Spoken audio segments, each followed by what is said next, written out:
Allah ya yarda raƙumi ya ci kaya ya sha ruwa ya kwanta daidai. Kuma ka duba jikin maganin mu za ka ga lambar waya 0 Garin Jega ya kasance hedkwatar karamar hukumar mulki ta Jega a jihar Kebbi. Wanda ya ziyarci Jega a karon farko ko dai daga garin Sokoto ko birnin Kebbi ko kuma daga Kwantagora, za ka yi kicibis da hayaniyar hada-hadar kasuwanci a kowane sako da wani lungun garin Jega, kasancewar garin shahararre ne a gurin mu'amala ta kasuwanci. Haka kuma wanda ya ziyarci Jega a karon farko zai taras da fadama da kuma korama, wanda ya sa mutanen garin Jega ya ba su damar kamun kifi, noman albasa, kayan gwari da kuma noman dankali da dai sauransu, domin samun kuɗin shiga da kuma samun dogaro da kai.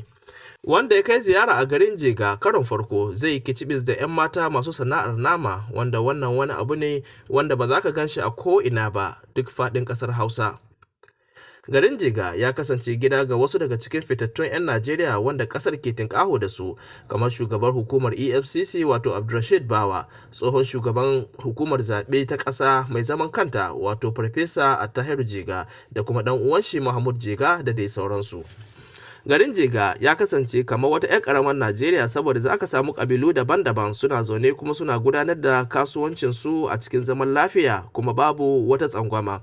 Wannan yana daga cikin ababen da suka kawo bunƙasar kasuwanci da kuma tattalin arziki idan ka kamanta ta da sa'anninta a ƙasar Hausa. Me dalilin da yasa garin Jega take daban kuma ta yi sunan kasuwanci a faɗin ƙasar Hausa? Wannan ita ce tambayar da na yi ma wani mai nazarin tarihi kuma ɗan asalin garin Jega, ga abin da ya ce. Ita ce santa. Daga nan ake ɗaukar kayan a je da su har Gaya, har ƙasar Nijar, har Tripoli. Idan aka taso da Kano, nan ne masauki.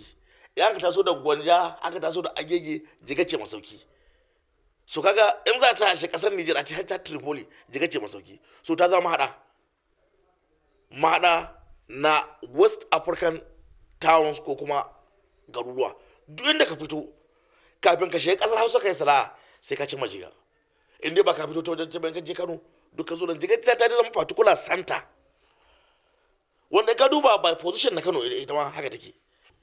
Wannan shine addu'a ta magabata, domin Sheikh Abdulsalami na Gimbona an zo ya sari jirga a nan Jega, ya yi alama ya ce wannan wurin sai ya suna game da sha'anin kasuwanci, duk duniya sai an ji shi, game da sha'anin ilimi kuma sai ya ɗaukaka.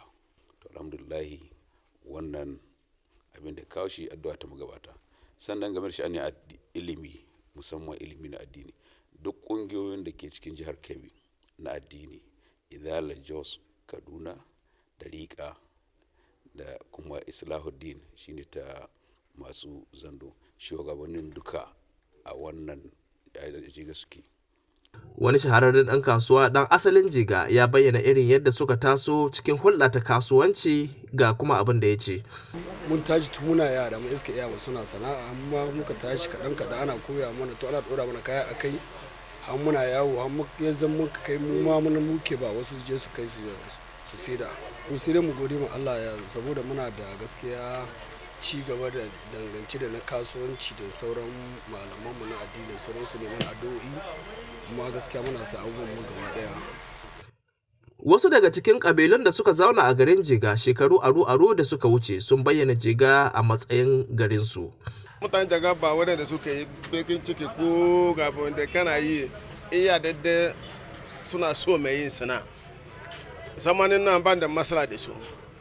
Ba ya ce ga wanda na taɓa yi da shi kowaya, iya da zaman suna da ni da Jega babu matsala, don su mutanen wanda suna so farin ciki da mutum, kuma suna so sama mutane komai wanda kana so gare su ga sana'a suna baka ci ne. A ta wani bangare matafi zai bar garin Jega, abinda zai tsaya mashi a rai shine irin hada-hadar kasuwanci a garin Jega, 'yan mata masu sana'ar fawa da dai sauran ababen da Jega ta shahara da su. Daga garin Jega, jihar Kebbi, Jafar Yusuf Ilo, labaran NTA.